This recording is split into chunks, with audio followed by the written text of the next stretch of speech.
ಈ ತುರ್ತು ನಿಧಿ, ಈ secret fund and emergency fund ಏನಂತ ಕರಿತೀವಲ್ಲ ನಾವು, ಕರೆಕ್ಟ್. ಅದೆಷ್ಟು ಇಂಪಾರ್ಟೆಂಟ್ ಅಂತ. ಈಗ ನಮ್ 4 ವರ್ಷದ ಹಿಂದೆ ನಮಗ್ ಬಂದಿದ್ ಕೊರೋನಾನೇ ಪಾಠ ಕಲ್ಸೋಗಿದೆ. ನಾಳೆ ಏನು ಅನ್ನೋ ಯೋಚನೆನೇ ಇರಲಿಲ್ಲ. ಇವತ್ತಿಗೆ ದುಡ್ಡು ಬರ್ತಾ ಇತ್ತು, ಬದುಕ್ತಾ ಇತ್ತು. ಬಟ್ ಅಂಥ ವರ್ಗಗಳಿಗೆ ನಾನು ಯಾವಾಗಲೂ ಹೇಳೋದು, ಸೊ ನೀವೊಂದಷ್ಟು ಎಮರ್ಜೆನ್ಸಿ ಫಂಡ್ಗಳನ್ನ ಇಟ್ಕೋಬೇಕು. ಸ್ಟಾಕ್ ಮಾರ್ಕೆಟ್ಗೆ ಹೋಗೋರು ಯಾವ ರೀತಿಯ ಸ್ಟಡಿ ಮಾಡಬೇಕು, ಎಂಥವ್ರು ಹೋಗ್ಬೇಕು ಅಂತ? ನೀವು ಪ್ರತಿದಿನ 1000 ರೂಪಾಯಿ ಗಳಿಸ್ಬೋದು, ತಿಂಗಳಿಗೆ 1 ಲಕ್ಷ ಮಾಡಿದೆ, ಯಾವುದು ಸತ್ಯ ಅಲ್ಲ. ಅಷ್ಟು ಈಸಿನೂ ಇಲ್ಲ. ಸೊ ಇಲ್ಲ, ಟ್ರೇಡಿಂಗಲ್ಲಿ ಅಷ್ಟು ಈಸಿ ಇಲ್ಲ. ನಾವು ಶ್ರೀಮಂತರಾಗಬೇಕು ಅಥವಾ ಶ್ರೀಮಂತರು ಪಟ್ಟಿಗೆ ಸೇರಬೇಕು ಅಂದರೆ ಹೂಡಿಕೆ ಮಾಡಲೇಬೇಕು. ಸ್ಟಾಕ್ ಮಾರ್ಕೆಟಲ್ಲಿ ಹೂಡಿಕೆ ಮಾಡಲೇಬೇಕು. ನಾನು ಭಾಳಷ್ಟು ವಿಡಿಯೋದಲ್ಲಿ ನೋಡಿದ್ದೀನಿ, ಸುಧಾಮೂರ್ತಿ ಅವ್ರು ಮಾತಾಡ್ತಿರ್ತಾರೆ, ಇನ್ಫೋಸಿಸ್ ಸುಧಾಮೂರ್ತಿ ಅವರು ಒಂದಷ್ಟು ಜನಲ್ಲ ಈ ಎಮರ್ಜೆನ್ಸಿ ಫಂಡ್ ತುರ್ತು ನಿಧಿಯನ್ನ ಬಳಸ್ಕೊಂಡು ಬಿಸ್ನೆಸ್ ಕಂಟ್ರಿ ಆದವರು ಬಹಳ ಚೆನ್ನಾಗಿದ್ದಾರೆ, ಕಷ್ಟ ಸಮಯನ ಪಾಸ್ ಮಾಡಿದ್ರು ಬಹಳ ಚೆನ್ನಾಗಿದ್ದಾರೆ. ಸೊ ಒಬ್ಬ ವ್ಯಕ್ತಿಗೆ ಈ ತುರ್ತು ನಿಧಿ, ಈ secret fund and emergency fund ಏನಂತ ಕರಿತೀವಲ್ಲ ನಾವು, ಕರೆಕ್ಟ್, ಅದೆಷ್ಟು ಇಂಪಾರ್ಟೆಂಟ್ ಅಂತ? ಎಮರ್ಜೆನ್ಸಿ ಫಂಡ್ ಈ ಬೇಸಿಕ್ ಫಾರ್ಮುಲಾ ಅಂತ ಏನ್ ಹೇಳಿದೆ, ಪ್ರಿನ್ಸಿಪಲ್ಸ್, ಈ ಫಿನಾನ್ಷಿಯಲ್ ಪ್ರಿನ್ಸಿಪಲ್ಸ್ ಅಲ್ಲಿ ಬಹು ಮುಖ್ಯ ಪಾತ್ರ ಅದು. ಈ insurance, life insurance, term insurance ಹೇಗೆ ಹೇಳ್ತಾ ಬಂದು, ಹಾಗೆ ಎಮರ್ಜೆನ್ಸಿ ಫಂಡ್ ಅನ್ನೋದು ಈಗ ಜನಕ್ಕೆ ಅದೊಂದು ಕಾನ್ಸೆಪ್ಟ್, ಹೊಸ ಕಾನ್ಸೆಪ್ಟ್ ಅನಿಸುತ್ತೆ. ಬಟ್ ಬಹಳ ಹಿಂದೆ ಹೋದ್ರೆ ನಮ್ಮ ಅಮ್ಮದಿರೆಲ್ಲ ಅದೇ ಮಾಡ್ತಾ ಬರ್ತಿದ್ರು, ಬಟ್ ಇಂಡೈರೆಕ್ಟ್ಲಿ ಮಾಡ್ತಿದ್ರು. ಅಂದ್ರೆ ಮನೆ ನಡ್ಸೋಕೆ ವ್ಯವಹಾರಿಕವಾಗಿ ಡಬ್ದಲ್ಲಿ ಇಟ್ಟಿರೋದು, ಹಾಸಿಗೆ ಕೆಳಗಡೆ ಇಟ್ಟಿರೋದು, ಬೀರುಲ್ ಎಲ್ಲೋ ಒಂದ್ ಕಡೆ ಇಟ್ಟಿರೋದು, ಇದೆಲ್ಲವೂ ಎಮರ್ಜೆನ್ಸಿಗೆ ಆಗ್ತಿತ್ತು. ಬಟ್ ಅದು ಯಾಕೆ ಬಹಳ ಮುಖ್ಯ ಅನ್ನೋದಕ್ಕೆ ಈಗ ನಮ್ 4 ವರ್ಷದ ಹಿಂದೆ ನಮಗ್ ಬಂದಿದ್ ಕೊರೋನಾನೇ ಪಾಠ ಕಲ್ಸೋಗಿದೆ. ಸೊ ಯಾರನ್ನ ಯಾವಾಗ ಕೆಲಸದಿಂದ ತೆಗೆದ್ರು ಅಂತ ಗೊತ್ತಾಗ್ಲಿಲ್ಲ, ಯಾರು ಯಾವಾಗ ಬೆಂಗಳೂರು ಬಿಟ್ಟು ಊರಿಗೆ ಹೋದ್ರು ಅಂತ ಗೊತ್ತಾಗ್ಲಿಲ್ಲ. ಯಾಕೆ ಅಂದ್ರೆ ಯಾರ ಕೈಲೂ ಎಮರ್ಜೆನ್ಸಿ ಅಂತ ಒಂದಷ್ಟು ಫಂಡ್ ಅಥವಾ ಒಂದಷ್ಟು ದುಡ್ಡು ಇರ್ಲಿಲ್ಲ. ಸೊ ನಾಳೆ ಏನು ಅನ್ನೋ ಯೋಚನೆನೇ ಇರಲಿಲ್ಲ. ಇವತ್ತಿಗೆ ದುಡ್ಡು ಬರ್ತಾ ಇತ್ತು, ಬದುಕ್ತಾ ಇದ್ರು. ಸೊ ಇಲ್ಲಿ ಸಮಾಜದಲ್ಲಿ 4 ಕ್ಲಾಸಸ್ ಬರ್ತವೆ, ವರ್ಗಗಳು ಬರ್ತವೆ. Poor, middle class, rich, elite peoples ಅಂತ ಕರಿತೀವಿ. ಪೂರ್ ಪೀಪಲ್ಸ್ ಅಥವಾ ಮಿಡಲ್ ಕ್ಲಾಸ್ ಪೀಪಲ್ಸ್ಗೆ ಆ ಕಾನ್ಸೆಪ್ಟ್ ಗೊತ್ತಿಲ್ಲ. ಅಂದ್ರೆ ಅವ್ರ ಹತ್ರ ಬ್ಯಾಂಕ್ ಬ್ಯಾಲೆನ್ಸ್ ಇರಲ್ಲ ಅಥವಾ ಇನ್ವೆಸ್ಟ್ಮೆಂಟ್ಸ್ ಇರಲ್ಲ, ಇವತ್ತಿಗೆ ಬದುಕ್ತಾ ಇರ್ತಾರೆ. ಪೂರ್ ಪೀಪಲ್ಸ್ ನಮ್ಗೆ ಇವತ್ತು ಊಟಕ್ಕಾದ್ರೆ ಸಾಕು ಅನ್ನೋರು ಇರ್ತಾರೆ. ಮಿಡಲ್ ಕ್ಲಾಸರು ಊಟಕ್ಕೆ ಚೆನ್ನಾಗಿರುತ್ತೆ, ಬಾಡಿಗೆ ಮನೇಲಿ ಇರ್ತಾರೆ, ಬಟ್ ಮುಂದಿನ ದಿನಗಳ ಗತಿ ಏನು ಅಂತ ಗೊತ್ತಿಲ್ಲ, ಯಾವಾಗ ಬೇಕಾದ್ರೂ ರಿಸ್ಕ್ ಬರ್ಬೋದು ಅವ್ರಿಗೆ. ಬಟ್ ಅಂತ ವರ್ಗಗಳಿಗೆ ನಾನು ಯಾವಾಗ್ಲೂ ಹೇಳೋದು, ಸೊ ನೀವೊಂದಷ್ಟು ಎಮರ್ಜೆನ್ಸಿ ಫಂಡ್ಗಳನ್ನ ಇಟ್ಕೋಬೇಕು. ಅಂದ್ರೆ ಒಂದು ಎಕ್ಸಾಂಪಲ್, ನಿಮ್ಮ 6 ತಿಂಗಳು ಸಂಬಳ ಇಂಟು ಕೂಡಿದ್ರೆ ಎಷ್ಟು ಬರುತ್ತೆ? ಸೊ ಯಾರೋ ಒಬ್ಬ ವ್ಯಕ್ತಿಗೆ 30,000 ಸಂಬಳ ಬರ್ತಾ ಇದ್ದಾನೆ, 1,80,000 ಅಥವಾ 2 ಲಕ್ಷನ ಯಾವಾಗ್ಲೂ ಒಂದ್ ಕಡೆ ಎತ್ತಿಟ್ಕೊಳ್ಳೋದು ಮೀನ್ಸ್ ಮನೇಲಿ ಇಟ್ಕೊಳ್ಳೋದಲ್ಲ, ಫಿಕ್ಸ್ಡ್ ಡೆಪಾಸಿಟ್ ಇರೋದು ಅಥವಾ ಮ್ಯೂಚುವಲ್ ಫಂಡ್ ಅಲ್ಲಿ ಫಿಕ್ಸ್ಡ್ ರಿಟರ್ನ್ಸ್ ಕೊಡೋ ಫಂಡ್ಸ್ಗಳಿದಾವೆ, ELSS ಅಂತ ಬರ್ತವೆ, ಅಲ್ಲೆಲ್ಲ ಇಟ್ಟಿದ್ರೆ ಅಲ್ಲೊಂದು ಇಷ್ಟು ಗ್ಯಾರಂಟಿ ರಿಟರ್ನ್ಸ್ ಕೊಡುತ್ತೆ, ಬಟ್ ರಿಸ್ಕ್ ಇರಲ್ಲ. ಸೊ ಆಗ ನಮ್ಗೆ ಯಾವುದೇ ಎಮರ್ಜೆನ್ಸಿ ಸಿಚುವೇಶನ್ ಅಲ್ಲಿ ಅದನ್ನ ಯುಟಿಲೈಸ್ ಮಾಡ್ಕೋಬಹುದು. ಆಗ ನಾವು ಹಿಂದೆ ಹೋಗಲ್ಲ, ಅಂದ್ರೆ ಈಗಿರೋ ಸ್ಥಿತಿಯಿಂದ ಹಿಂದೆ ಹೋಗಲ್ಲ, ಕಾಪಾಡುತ್ತೆ ಆ ದುಡ್ಡು ನಮ್ಮನ್ನು. ಸೊ ಹಾಗಾಗಿ ಎಮರ್ಜೆನ್ಸಿ ಫಂಡ್ ತುಂಬಾ ಇಂಪಾರ್ಟೆಂಟ್. ಎಸ್, ಬಹಳಷ್ಟು ವಿಷಯಗಳನ್ನ ಪ್ರಸ್ತಾಪ ಮಾಡ್ತಾ ಹೋಗ್ತಾ ಇದೀರಿ, ಏನು ಎತ್ತ ಅಂತ. ಫಿನಾನ್ಷಿಯಲ್ ಲಿಟರಸಿ, ಫಿನಾನ್ಷಿಯಲ್ ಅವೇರ್ನೆಸ್ಸು, ಆರ್ಥಿಕ ಶಿಕ್ಷಣ ಎಷ್ಟು ಇಂಪಾರ್ಟೆಂಟು ಅಂತ. ಬಟ್ ಈಗ ಸ್ಟಾಕ್ ಮಾರ್ಕೆಟ್ ಬಂದಾಗ ಅದ್ರ ಬಗ್ಗೆ ಬಹಳಷ್ಟು ಪ್ರಶ್ನೆಗಳಿದೆ ಅಷ್ಟೇ. ಯಾಕಂದ್ರೆ ಮಾರ್ಕೆಟ್ ದಿಢೀರ್ನೆ ಕುಸ್ತೋದಂಥದ್ದು ನಾವು ಕಣ್ಮುಂದೆ ನೋಡ್ತಾ ಇದೀವಿ.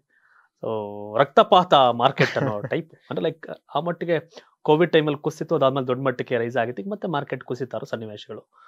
ಸೊ ಈ ವಿಷಯ ಬಂದಾಗ ಸ್ಟಾಕ್ ಮಾರ್ಕೆಟ್ಗೆ ಹೋಗೋರು ಯಾವ ರೀತಿಯ ಸ್ಟಡಿ ಮಾಡಬೇಕು, ಎಂಥವ್ರು ಹೋಗ್ಬೇಕು ಅಂತ? ಇವತ್ತಿನ ಪರಿಸ್ಥಿತಿಗೆ ಬಹಳ ಒಳ್ಳೆ ಕ್ವಶನ್ ಇದು. ಅದರ ಬಿಹೇವಿಯರ್ ಇದು, ಈಗ ಏನ್ ಹೇಳಿದ್ರಲ್ಲ ನೀವು, ಅದರ ಬಿಹೇವಿಯರ್ ಅಂದ್ರೆ ಲಾಸ್ಟ್ 40 ವರ್ಷದಿಂದ ಈ ತರ ಸಿಚುವೇಶನ್ ತುಂಬಾ ಸಲ ಆಗಿದೆ, ಅಥವಾ ಎವ್ರಿ 4 to 5 years ಮಾರ್ಕೆಟ್ ಹೀಗೆ ಬಿಹೇವ್ ಮಾಡ್ತಾನೆ ಬಂದಿದೆ. ಅಂದ್ರೆ ಇದು ಹೊಸ ಇನ್ವೆಸ್ಟರ್ಸ್ ನ ಮಾರ್ಕೆಟ್ ಕರ್ಕೋಬೇಕಲ್ಲ. ಈಗ ಮಾರ್ಕೆಟ್ ಒಂದೇ ಸಮ ಮೇಲ್ ಹೋಗ್ತೇನೆ ಇದ್ರೆ, ಪ್ರೈಸ್ ಜಾಸ್ತಿ ಆಗ್ತೇನೆ ಇದ್ರೆ ಇನ್ವೆಸ್ಟ್ ಮಾಡೋರು ಯಾರು? ಸೊ ಅಥವಾ ಇನ್ವೆಸ್ಟ್ ಮಾಡಿರೋರ್ಗೆ ಲಾಭ ಆಗ್ತೇನೆ ಹೋದ್ರೆ ಅವ್ರಿಗೆ ಆ ಮಾರ್ಕೆಟ್ ಕೆಳಗಡೆ ಬರುತ್ತೆ ಅನ್ನೋ ರುಚಿನೂ ತೋರ್ಸೋರು ಯಾರು? ಸೊ ಹಾಗಾಗಿ ಮಾರ್ಕೆಟ್ನ ಗ್ಯಾಂಬ್ಲಿಂಗ್ ಅಂತಾನು ಹೇಳ್ತಾರೆ, ಅಥವಾ ಮಾರ್ಕೆಟ್ ಸರಿ ಇಲ್ಲ ಅಂತಾನು ಹೇಳ್ತಾರೆ. ಮಾರ್ಕೆಟ್ನ ನಂಬ್ಕೊಂಡು ಬದುಕ್ತಾ ಇರೋರು ತುಂಬಾ ಜನ ಇದ್ದಾರೆ. ಸೊ ನಾನು ನಿಮ್ಗೆ ಪ್ರಪಂಚದ ಟಾಪ್ 10 ಶ್ರೀಮಂತರು ಅಂತ ಯಾರನ್ನಾದ್ರೂ ಹೇಳಿದ್ರೆ ಯಾರಾದ್ರೂ ಒಂದಿಬ್ರು ಹೆಸರು ಹೇಳ್ಬೋದಾ ನೀವು? ಸಹಜವಾಗಿ ಪ್ರಪಂಚ ಅಂದಾಗ ಬಫೆಟ್ ನಾವು ವಾರನ್ ಬಫೆಟ್ ಇದ್ ಮಾಡ್ತೀವಿ, ಎಲಾನ್ ಮಸ್ಕ್ ಹೇಳಬೇಕಾಗುತ್ತೆ, ಮುಖೇಶ್ ಅಂಬಾನಿ ಅವರು ಕೂಡ ಇದ್ದಾರೆ, ಅದಾನಿ ಕೂಡ ಇದ್ದಾರೆ. ಇವ್ರೀಗ ಇನ್ನೊಂದು 4 ಜನ ಹೆಸರನ್ನ ಹೇಳಿದ್ರಿ, ಅವರ ಶ್ರೀಮಂತಿಕೆನ ಹೇಗೆ ಅಳಿತೀರಾ ಸರ್ ನೀವು? ಅವರ ಸಂಪತ್ತು ಏನಿದೆ ಅದ್ರ ಮೇಲೆ ಅಳಿತೀವಿ. ಆ ಸಂಪತ್ತು ಎಲ್ಲಿದೆ? ಬಹುತೇಕ ಎಲ್ಲ ಸ್ಟಾಕ್ ಮಾರ್ಕೆಟ್ ಅಲ್ಲೇ ಇದೆ. ಸೊ ಸ್ಟಾಕ್ ಮಾರ್ಕೆಟ್ ಪ್ರಪಂಚದ 10 ಜನ ಟಾಪ್ 10 ಅಂತ ಪಟ್ಟಿ ಮಾಡಿದ್ರೆ ಅವರ ಸಂಪತ್ನ ನಾವು ಹೇಗೆ ಅಳಿತೀವಿ ಅಂದ್ರೆ ಸ್ಟಾಕ್ ಮಾರ್ಕೆಟ್ ಅಥವಾ ಅವರ ಹೆಸರಲ್ಲಿರೋ ಶೇರ್ಸ್ ಮೇಲೆ. ಸೊ ಹಾಗಾಗಿ ನಾವು ಶ್ರೀಮಂತರಾಗಬೇಕು ಅಥವಾ ಶ್ರೀಮಂತರು ಪಟ್ಟಿಗೆ ಸೇರ್ಬೇಕು ಅಂದ್ರೆ ಹೂಡಿಕೆ ಮಾಡಲೇಬೇಕು, ಸ್ಟಾಕ್ ಮಾರ್ಕೆಟ್ ಅಲ್ಲಿ ಹೂಡಿಕೆ ಮಾಡಲೇಬೇಕು. ನಮ್ಮ ಇಡೀ ದೇಶದ ಆರ್ಥಿಕತೆನ ಇನ್ನೊಂದು ಕಂಟ್ರಿ ಅಳಿಯೋದು ನಮ್ಮ ಸೆನ್ಸೆಕ್ಸ್ ಮೇಲೆ. ಸೆನ್ಸೆಕ್ಸ್ ಅಂದ್ರೆ ಟಾಪ್ 30 ಕಂಪ್ನೀಸ್ ನ ತಗೊಂಡು ಒಂದು ಸೆನ್ಸೆಕ್ಸ್ ಅಂತ ಮಾಡಿರ್ತಾರೆ.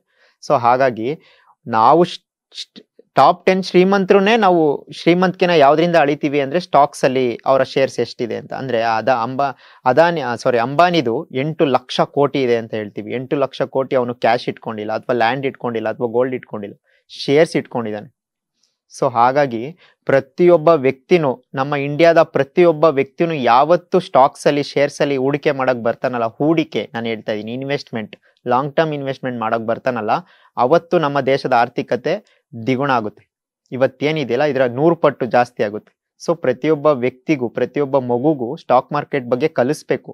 ಯಾವ್ದ್ರ ಬಗ್ಗೆ ಅಂದ್ರೆ ಹೂಡಿಕೆ ಮಾಡೋದ್ರ ಬಗ್ಗೆ, ಹೇಗ್ ವರ್ಕ್ ಆಗುತ್ತೆ, ಕಂಪ್ನಿ ಅಂದ್ರೆ ಏನು, ಶೇರ್ಸ್ ಅಂದ್ರೆ ಏನು, ಯಾಕೆ ನಾವು ಹೂಡಿಕೆ ಮಾಡಬೇಕು, ಡಿಮ್ಯಾಟ್ ಅಕೌಂಟ್ ಅಂದ್ರೆ ಏನು, ಎಷ್ಟು ಸೆಕ್ಯೂರ್ ಆಗಿ ವರ್ಕ್ ಆಗುತ್ತೆ, ಅದನ್ನ ಹ್ಯಾಂಡ್ಲ್ ಮಾಡ್ತಾ ಇರೋ ಸೆಬಿ ಅಂದ್ರೆ ಏನು.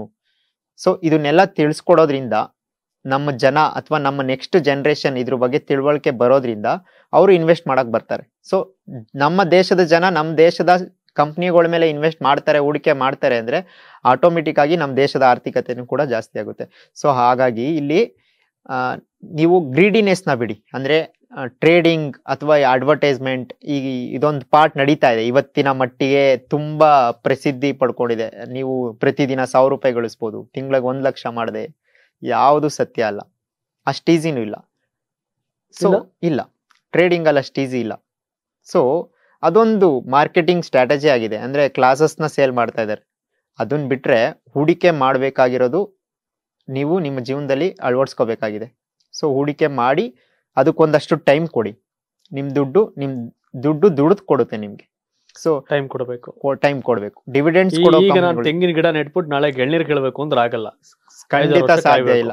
ಹೈಬ್ರಿಡ್ ಗಿಡ ತಂದ್ ನಟ್ರು 3 ರಿಂದ 4 ವರ್ಷ ಬೇಕು.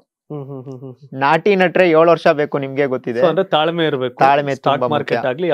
ನಾಳೆನೆ ಯಾವ್ದು ಏನೂ ಆಗಲ್ಲ. ಸೊ ಹಾಗಾಗಿ ಲಾಂಗ್ ಟರ್ಮ್ ಹೂಡಿಕೆಗಳಲ್ಲಿ ಅಳವಡಿಸ್ಕೊಳ್ಳೋದು ತುಂಬಾ ಇಂಪಾರ್ಟೆಂಟ್. ಫಿನಾನ್ಷಿಯಲ್ ಲಿಟ್ರಸಿ ಅಂದ್ರೆ ಆರ್ಥಿಕ ಶಿಕ್ಷಣ ಎಷ್ಟು ಅವಶ್ಯಕ? ಇನ್ಶೂರೆನ್ಸ್ ಅಲ್ಲಿ ಬರುವಂತ term insurance, life insurance, health insurance ಎಷ್ಟು ಅನಿವಾರ್ಯ? ಕೆಲವರಿಗೆ ಅಂದ್ರೆ ಹಲವರಿಗೆ ಅನಿವಾರ್ಯ.